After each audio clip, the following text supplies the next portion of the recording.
By the summer of 2023, Susan Lorincz and Adjika A.J. Owens were embroiled in an increasingly ugly and contentious 2.5-year dispute. Miss Lorincz claimed that A.J.'s kids trespassed on her property, threatened her, and made entirely too much noise while playing in the field beside her apartment.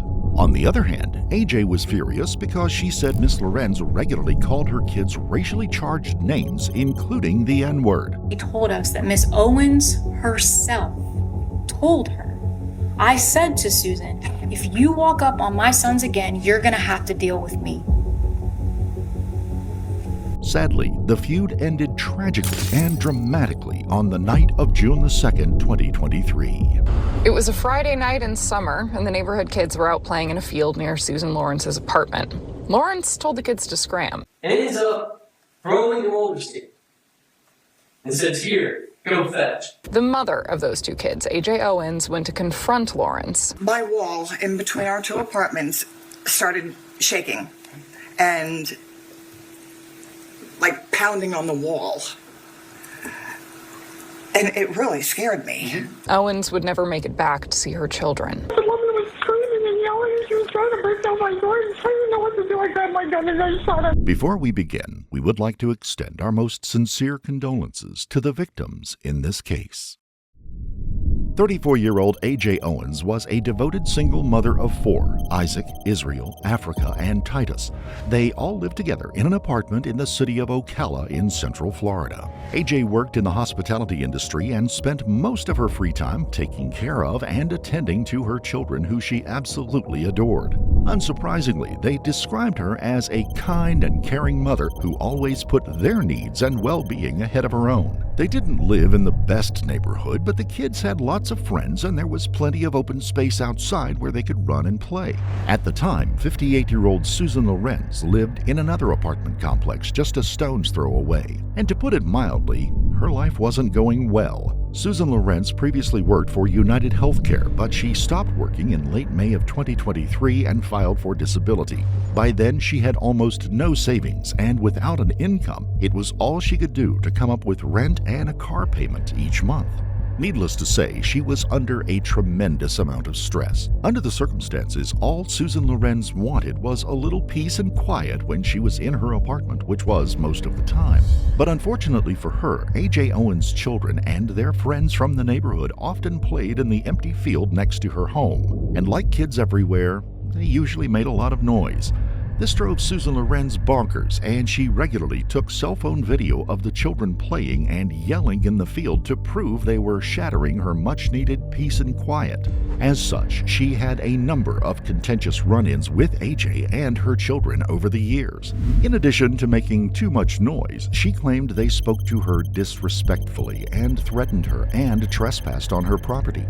During one incident in early 2022, deputies responded to a call made by Susan Lorincz in which she claimed the Owens kids were disturbing the peace. When they arrived, she told them A.J. Owens had come onto her property, yanked a steel no trespassing sign out of the ground and threw it at her leg. And this was just one of many similar incidents. In fact, police records indicate that officers responded to Susan Lorintz's apartment more than a half a dozen times beginning in January of 2021. What about her said that she's going to come and drag my and beat me? When I started calling you because she wouldn't get out of my face.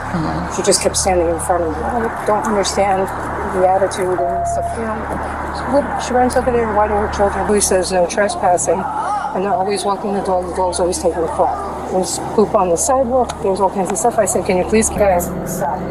They know they're not supposed to be over here, and they've been told many times. They've previously stole the no trespassing sign. And the kid tells me to shut up to my face. I said, don't be disrespectful. Yes, I would like to push charges. Okay. Because she doesn't need to hear. Susan Lorincz made the same claims against A.J. Owens and her kids each time. But when they talked to A.J., she said that Susan was the aggressor because she berated the children, calling them horrible names, and even stole the toys they left in the field. Susan Lorintz's personal life, as well as her feud with A.J. Owens, got progressively worse going into the summer of 2023. On the afternoon of Friday, June the 2nd, 2023, one of AJ's sons was playing basketball in the street while his younger brother played in the field next to Miss Lorentz's apartment. The kids were just being kids, but to Susan Lorincz, their shrill voices and loud yells were too much to bear. At that moment, all the stress, all the previous run-ins, and all the perceived lack of respect finally came to a head. Susan Lorincz stormed out of her apartment, walked into the field, and picked up an iPad that AJ's son had left behind. When he figured out what happened, he went to her apartment, knocked on the door, and told her to give it back. But instead of handing it over, he said that she told him he was trespassing, uttered a number of racial slurs, and then threw the iPad on the ground. Later, the boy even claimed that she hit him with a roller skate and swung an umbrella at him. Whatever the case, Susan Lorincz slammed the door in his face, went into her kitchen, and called 911. 911, what is the address? What is your name? Susan. I'm sorry, you said your name was Susan? Yes. And what was your last name, Susan? Lorincz, Lorincz. All right, and tell me exactly what happened. We got kids trespassing again. They're leaving all the toys around. They're just screaming, yelling, just being absolutely obnoxious. I went and threw the roller skates over to the other side. The kid says, I'm going to beat you up for that. And he's mouthing off to me. All right. Right in my own home.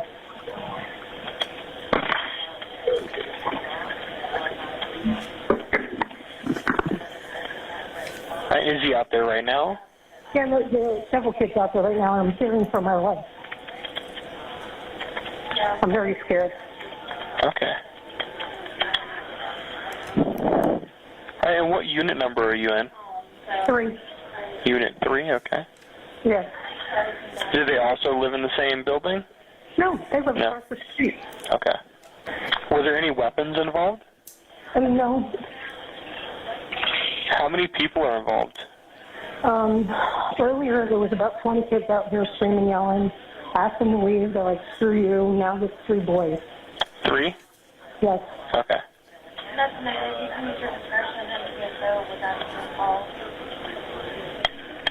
Okay. I just don't like them coming around my house. They've been coming onto my deck, my patio, and telling me, get up, when I'm watching TV and stuff. They have no business over here. There's no trespassing sign. I don't like the kids threatening me that they're going to beat me up, that they're going to get someone else to kill me. And this is just ridiculous. Are you or anyone else in danger right now?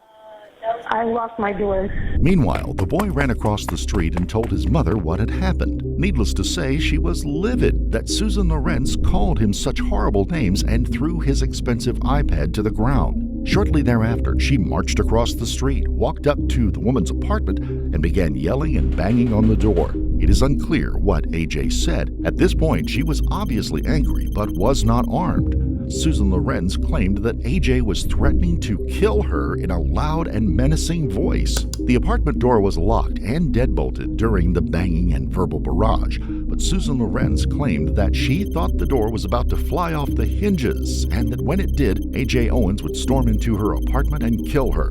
We will never know what was going through her mind, but at approximately 9 p.m., she made the fateful decision of retrieving a Remington 380 semi-automatic pistol that she kept under the wastebasket beside her bed. Seconds later, a single gunshot reverberated throughout the neighborhood. Then, Susan Lorincz picked up the phone and called 911 for the second time that day. Screaming and yelling, and she was trying to break down my door. I didn't know what to do. I grabbed my gun and I just shot at the door. At about the same time, AJ Owens' 12-year-old son also called 911. Afterward, he tried to perform CPR on his unconscious mother as she lay on Susan Lorentz's doorstep. Unbeknownst to Susan, the bullet fired from her Remington 380 struck AJ Owens in the chest after passing through her front door. First responders arrived at her apartment shortly thereafter. 97, I have one down. I have one elderly female barricaded in the house with a signal 0.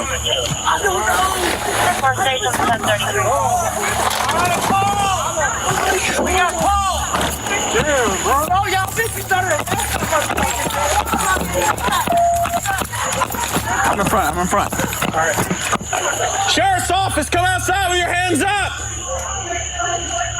This is the Marion County Sheriff's Office, come outside with your hands up!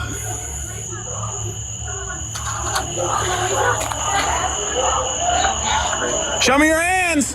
Show me your hands. Turn around. Turn around. Where's your gun at? I don't know what's going on. You're going to be detained for now. Is there anybody else in the house?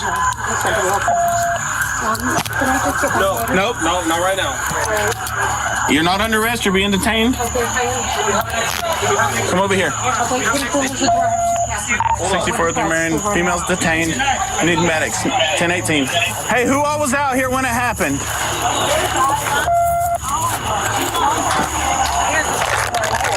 Hey. I left my iPad over there because we were playing games. I went to get it. I said, give me my iPad to her. She threw the... If y'all were here when it happened, just stand right here so I know who was out here when it happened, okay? I left my iPad over there because we were playing games. And I went to go get it. I said, give me my iPad because she had it. She dropped it, tried to throw the skates at me. And and then I got my brother.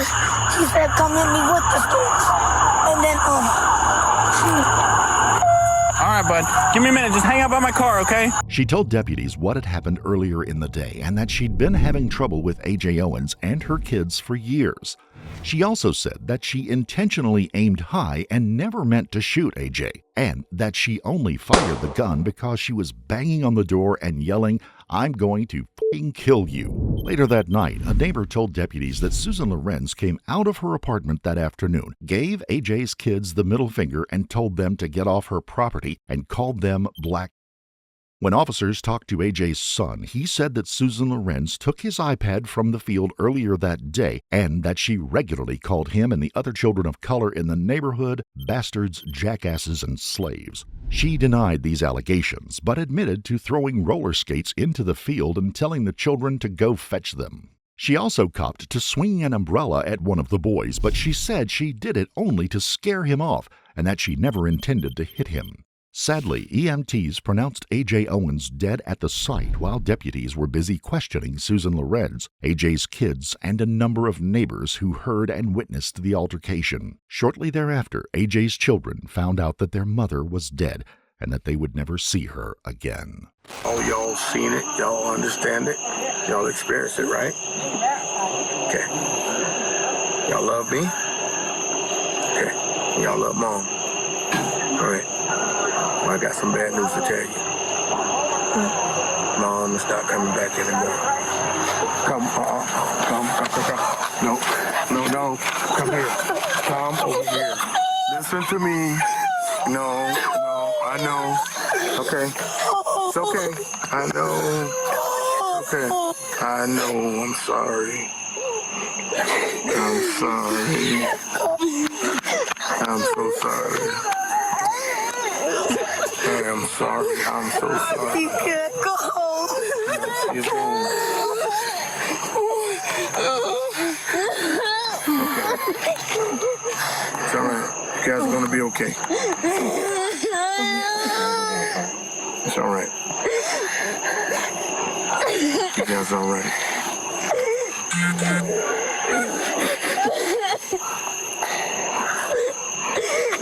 Susan Lorincz was not arrested immediately after the shooting, but she was placed in a patrol car while officers tried to piece together the series of events that led to A.J. Owens' tragic death. And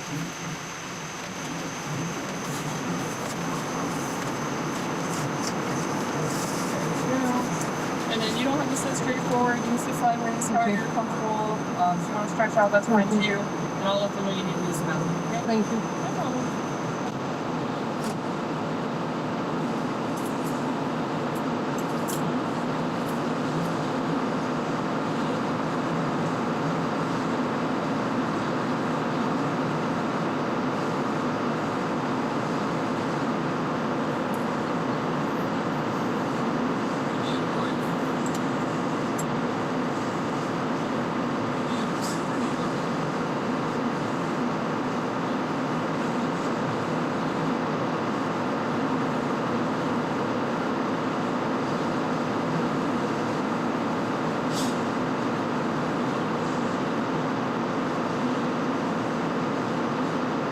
Later that night, Susan Lorincz was taken to the police station for additional questioning. I just remember being terrified that she was banging and screaming, and I just remember hearing her say, "I'm going to kill you." I was in fear for my life. I mean, honest to God, I just feared that she was going to come through that door. I'm sorry, that's how I felt. I can't change the way I felt. I mean, it was sheer terror on my part. I mean, honest to God, I was shaking. One of the things I wanted to clarify with you is, and try to understand better, is when Ajika was at the door, when she approached the door, when was it that you realized that it was her coming to the door? Because I said, "Who's there?" Okay, how did you know someone was there initially? Was it because... It was a huge banging. Okay. Just pounding at that door. Okay. So initially, there was no words, it was just the pounding? Yeah. That's what started Yes. the interaction there? Yes. And where was the pounding at initially, where it first began? The front door. At the front door? Yes. Okay. How many times did she was it just like It was, one, or no, was no, it no, several? it was just bang, bang, bang, Okay. bang.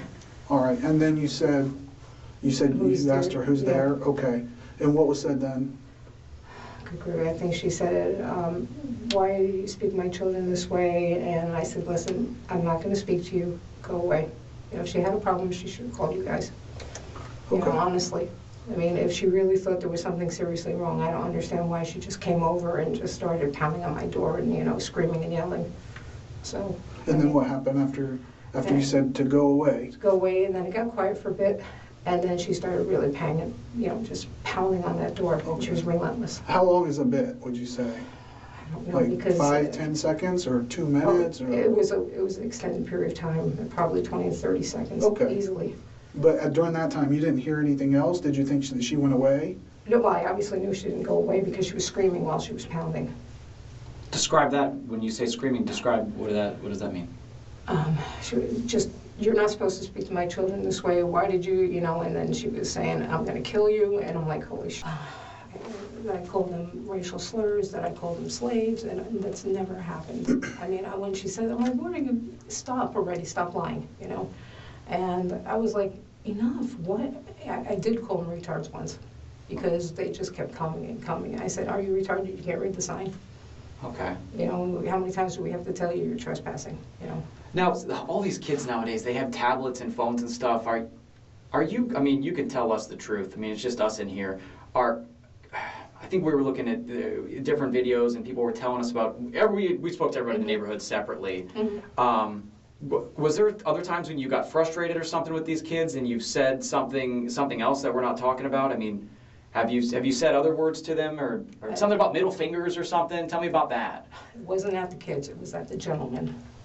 Who's the gentleman? I only know him by his name, Sapito. So, okay. So he's a guy, he gets all the kids together, so they're screaming and yelling and they're doing all this crazy stuff, and I'm like, "Stop already." And I asked him, I said, "Please stop. I don't like the yelling." And I just, you know, I started gonna break down. Now, take your time. What is the crazy stuff that Sapito has these kids doing? Tell me about that. He used to ride a four-wheeler. Uh-huh. And he would come around the house. And I'm like, "What the hell are you doing?" Then he'd have the kids on the back, no helmets, no nothing. And I'm like, "Stop already." The one time I went out there, he almost hit me. Uh-huh. He's like, "Missed you." Jesus Christ, really?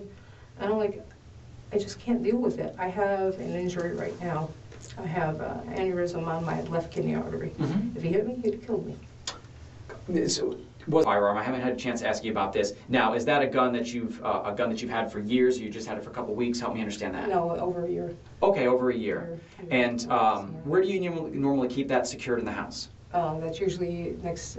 It was in a garbage can next to my bed. Okay. And is it like? Now that was the Remington that you're talking about that you got over a year ago? Yeah. Okay, so when we were at the house, there was the other one, the 22 was a Ruger. Mm-hmm. How long have you had that firearm? A few months. Just a few months? Yeah, not very long. And the only reason I did it is because it was so expensive to shoot the Remington. Oh, with the 380 rounds? The 380, yeah, way more expensive. So I got the little plinker, you know, just target practice and stuff like that. Are you experienced with firearms? You got 2 guns, and it sounds like you have the little plinker, and you know about the price of ammo. Are you well versed with them? I used to be terrified of firearms. Uh-huh. And then a friend said, "You know, you really can't defend yourself." He said, "You should think about getting a gun." I'm just trying to understand what made you so in fear of this woman if you have these things between you. When we had spoken previously on the other time when she screamed at me and I finally acquiesced, I said, whatever you want, I'm so sorry. She followed me a foot behind me up until I went into the house. I'm like, what the hell? I mean, she gave me the creeps. What happened during that incident where she followed you? What was the conversation? She said, oh, you called my kids, I can't remember, I think a nigger and a slave or something stupid like that. And I'm like, okay, whatever. Yes, I'm sorry. I apologize. And I finally said, I'm gonna leave this alone. I don't need, to get killed in the street. Did she tell you if she had recordings of you saying that? I have no or like idea. one of the kids? I have no idea. But you apologized and she continued to follow you anyway? Yeah, she followed me anyway. How far did she follow you? Like right up to where I go in by the wood. By the fence? Yeah. Okay. And then what happened after that? She finally just went away. Okay. And how long ago was that? That was like a month or two ago. Do what you did? Would you take it back and I don't know, wait however long it took for the police to get there? I'm trying to understand that. Do you feel like you did something wrong here? I did what I felt I had to. I honest to God thought she was going to kill me. I mean, that's all I felt. I just felt that terror. I mean, it was sheer terror. So I went out to the house that morning, when I met you out there, and I tested the door. First of all, I looked at the door. We processed the door just to see what areas might have been touched by AJ.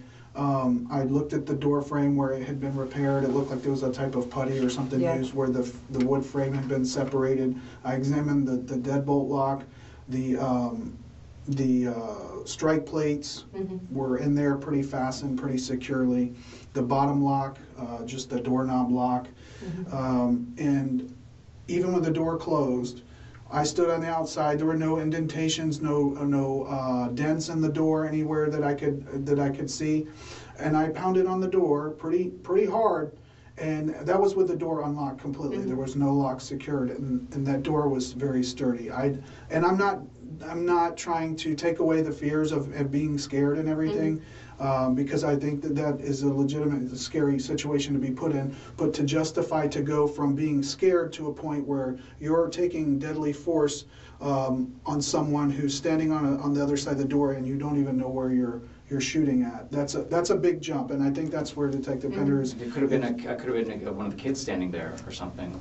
But it was her standing there. I mean, I heard her voice.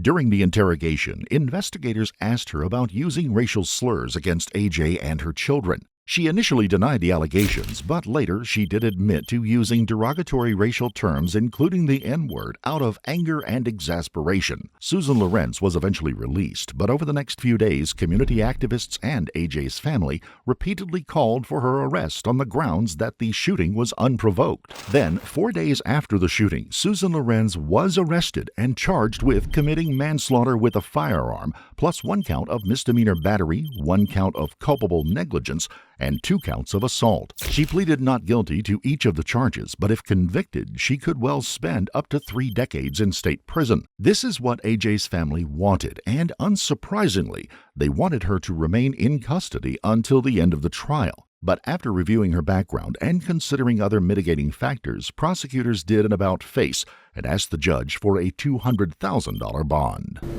When asked how much bond she could afford, Susan Lorincz said she could only come up with about $1,700. In the end, the judge did not consider her a flight risk because she had such little money, very few assets, and didn't even own a passport. As part of her bond, Susan Lorincz was ordered to wear an ankle monitor and was prohibited from possessing any firearms or weapons. AJ's family understandably was upset when Susan Lorincz walked out of the courthouse a free woman shortly after the bond hearing. The judge said she could return to her apartment to collect her belongings and live there as long as she wasn't evicted. That said, he forbade her from having any contact with the victim's family. Even so, she apparently wrote a letter to AJ Owen's children that she gave to one of the detectives working on the case. According to one source, the letter stated that she was sorry for their loss, that she never meant to kill their mother, and that she only fired the gun because she thought AJ was going to kill her. The Reverend Al Sharpton delivered the eulogy at AJ's funeral 10 days after her death. Then, exactly 1 year after the shooting, a well-attended celebration of life ceremony was held at a scenic park just outside Ocala. The event included AJ's friends, family members, and neighbors, as well as community activists from an anti-gun violence organization, War Cry for Peace. AJ's son, Israel, may have captured the tone of the ceremony best when he emotionally described his mother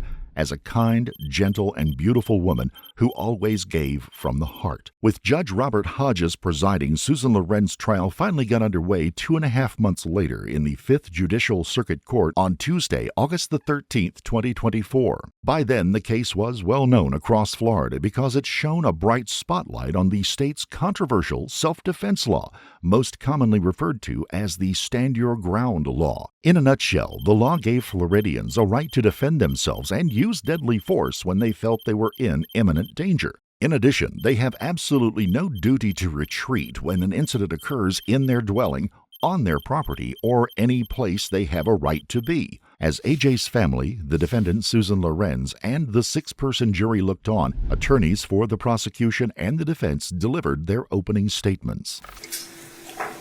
Allow your minds to wander back in time to June 2nd of 2023 in the Quill Run of Ocala. The apartment where Susan Lorincz lived.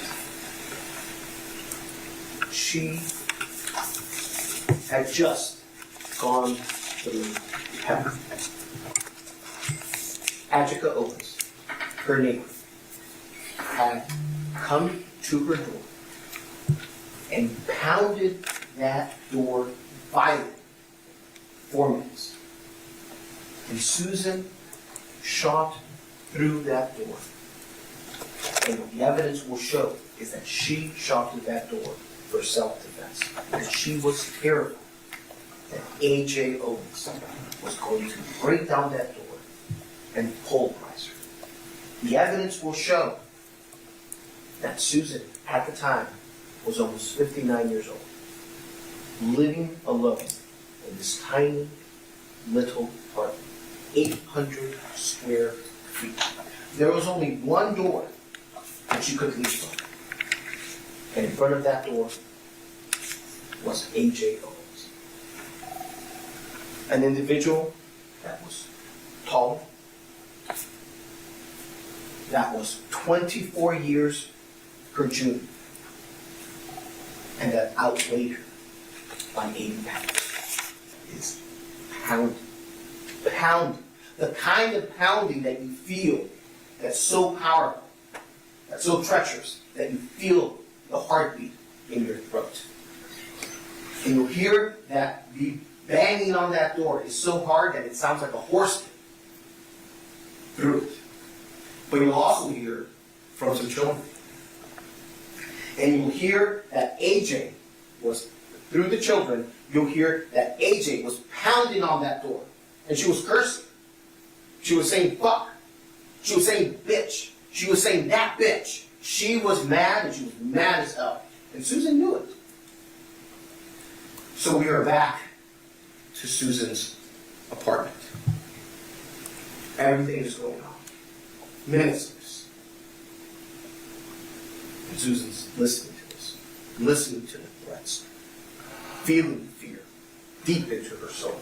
Knowing that if AJ goes through that door, she's a goner. Next, the jury heard the chilling audio of the 911 call. 911 said I just saw the emergency. Oh my God, this lady just tried to break down my door. I shot through the door. Oh my God. Okay, repeat that address for me to make sure I have it correct.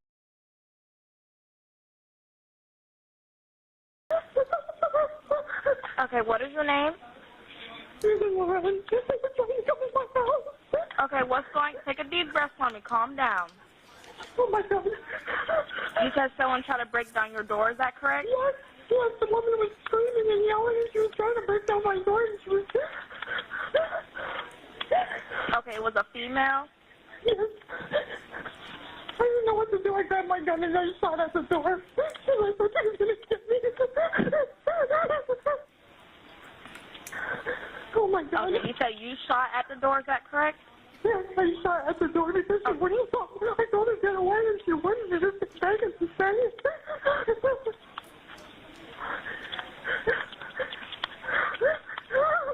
Okay, where's your gun now? It's in my bedroom. I didn't know what to do. I was panicking.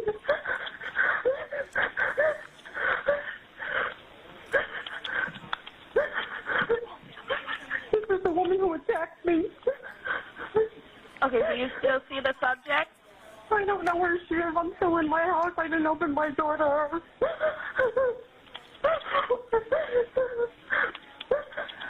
Is it just only you in the home? Yes, it's just me. Okay, I just need you to lock all your doors and windows, okay? I have.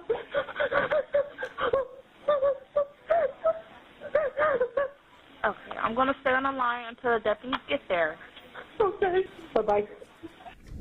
One of the first witnesses to testify was 13-year-old Ariel Baez Rodriguez, who was playing with A.J. Owens' sons on the day of the shooting. Now, so I want to talk about the night of the shooting. Do you remember that night? Yes. All right. So I want to talk a little bit before the shooting happened, okay?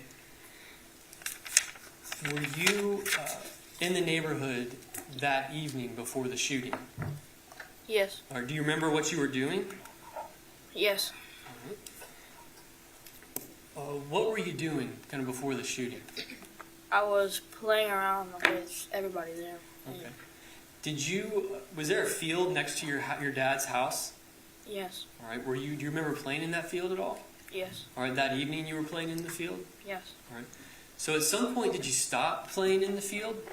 Yes. Okay. Do you remember what you did after you stopped playing in the field? Yes. What'd you do? I went to go play basketball. Okay. All right. And is that basketball court, is that kind of near in the neighborhood there? Yes. All right. Now, at some point, did you ever remember seeing Isaac and Izzy's mom? After you stopped playing in the field, did you ever see Isaac and Izzy's mom walk over to Susan's house? Do you ever remember seeing Isaac and Izzy's mom walking over to the lady who shot her's house? Yes. Okay. And when you saw Isaac and Izzy's mom, can you tell what she looked like when she was walking over there? Do you remember? She looked mad. She looked mad? Yeah. Do you remember if Isaac and Izzy's mom said anything while she was walking over to the lady who shot her's house? Yes. All right. What do you remember her saying? I remember her cursing. Okay. Do you remember anything else specific she said? No. When she was going over there? Okay. Hanging on the door. Kind of in the middle. In the middle? Yes. Okay. Did you ever see Isaac and Izzy's mom reach for the door handle? No. Did you ever hear Isaac and Izzy's mom say, "I'm going to kill you"? No. So then what do you remember happening after the banging on the door? Well, before I ask that question, did you see Isaac and Izzy's mom bang on anything else while she was No. at the door? So she's banging on the door. Does something happen next? What do you remember? I remember hearing, after she banged on the door, I remember hearing a gunshot. Mm-hmm. And then what happened after you heard the gunshot? I saw Isaac's mom run and yelling, "Call 911."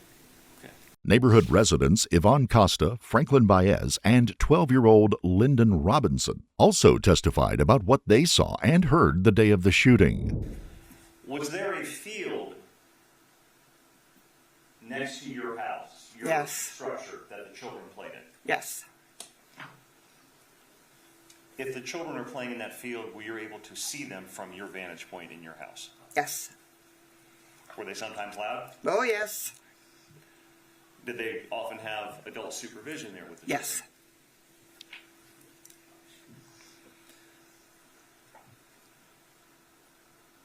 Is it fair to say that the defendant would express displeasure with the children. Objection, playing. relevance, improper character. That's sustained.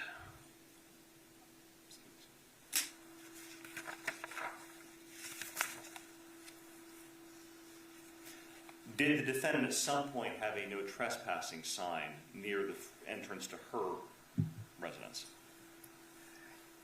There was a few no trespassing signs, like at the property line, that I thought my landlord put up.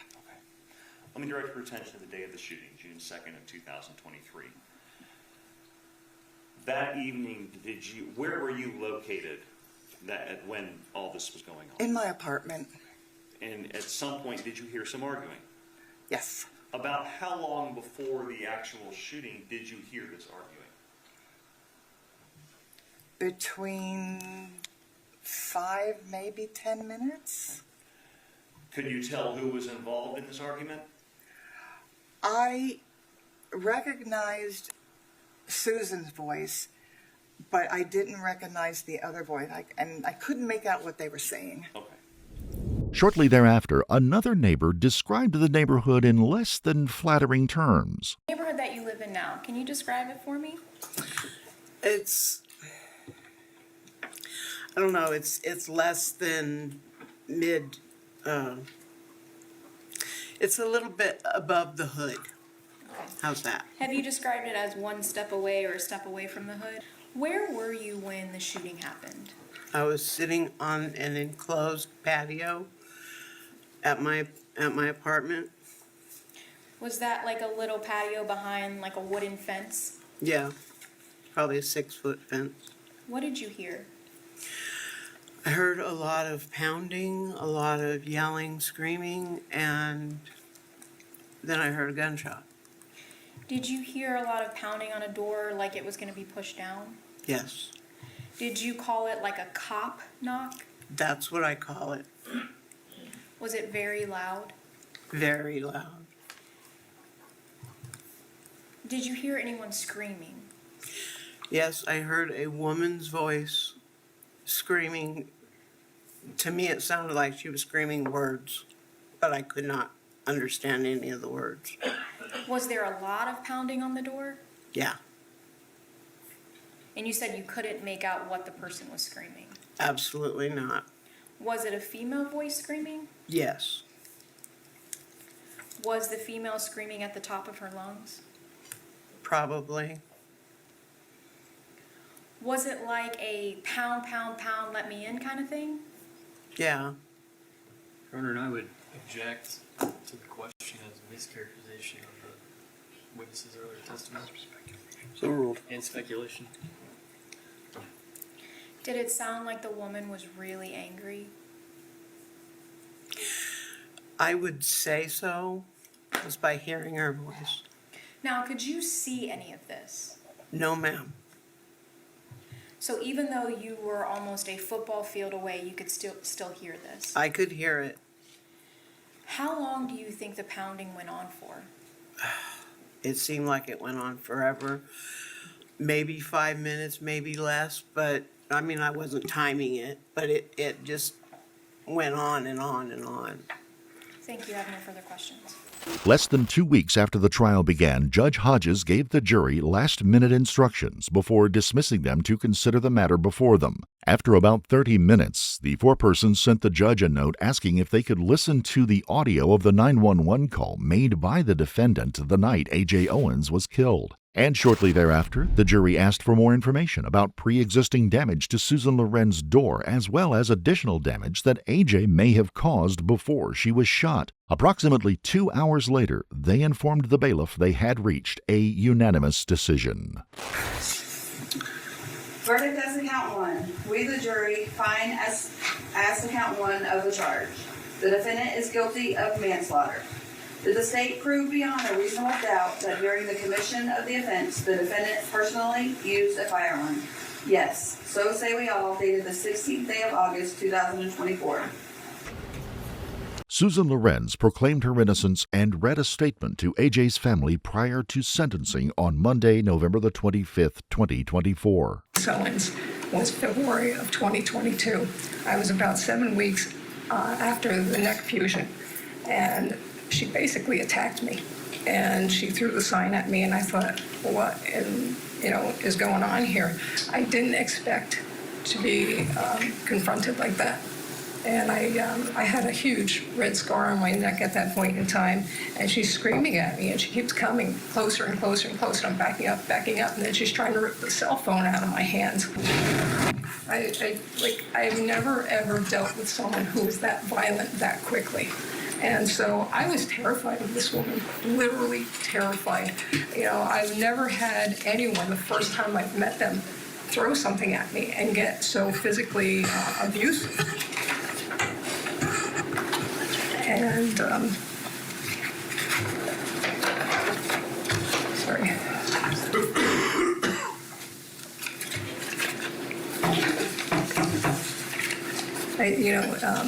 People are saying I wasn't afraid. I wasn't afraid. I was horrified.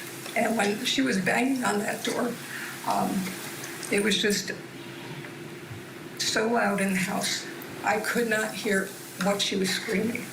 And then I found out the children, who said they were right there, actually were around the corner of the apartment, over 100 feet away.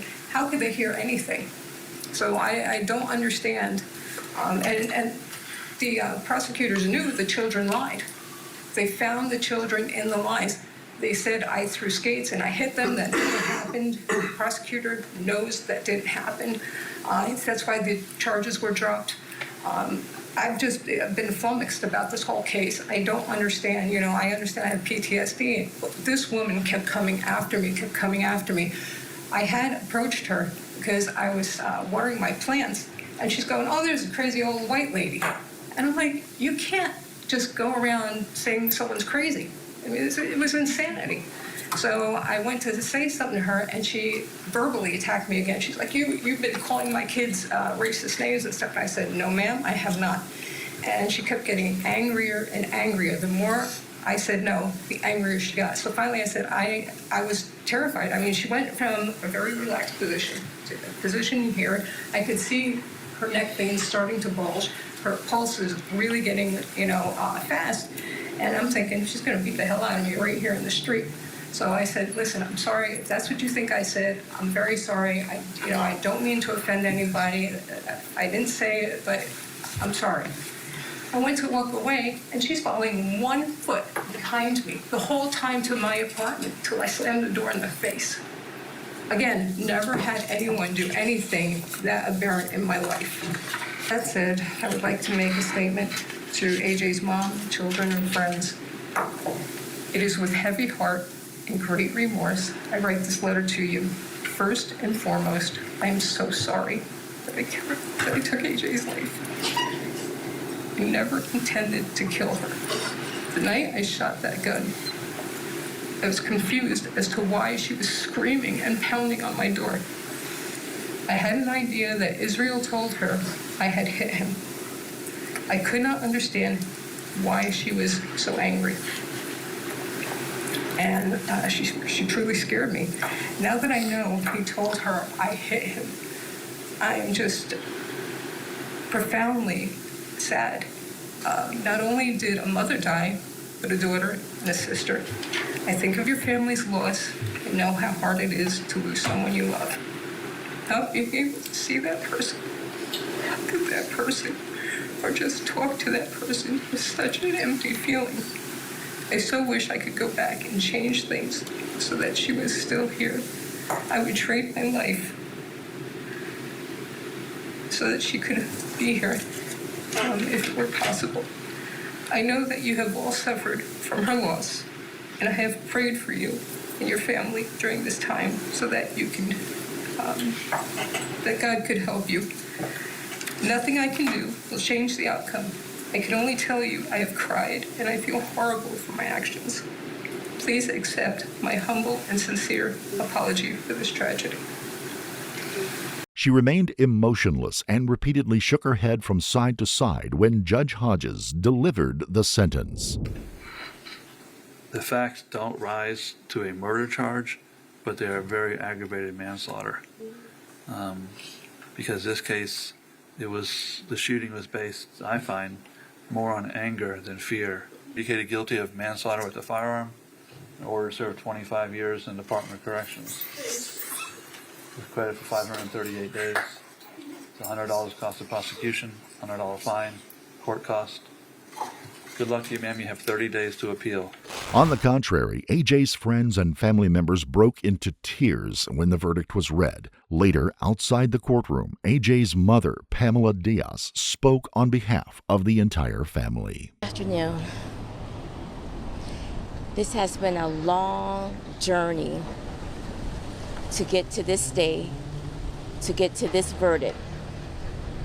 I am very pleased with the jury, the prosecution, the verdict of the guilty. I find some peace with that verdict. I feel that although my daughter is gone forever, the children's mom is gone forever, but we've achieved some justice for Ajika. My heart is a little lighter, and we're now on the path of true healing. I'd like to thank all of the friends, family, media, community, the nation who stood beside us and walked this journey with us. My heart goes out to families who have lost loved ones to violence, and to those who have not found justice as we did. Again, I thank you. Please continue to keep the family and especially Ajika's 4 children in your prayers. Thank you.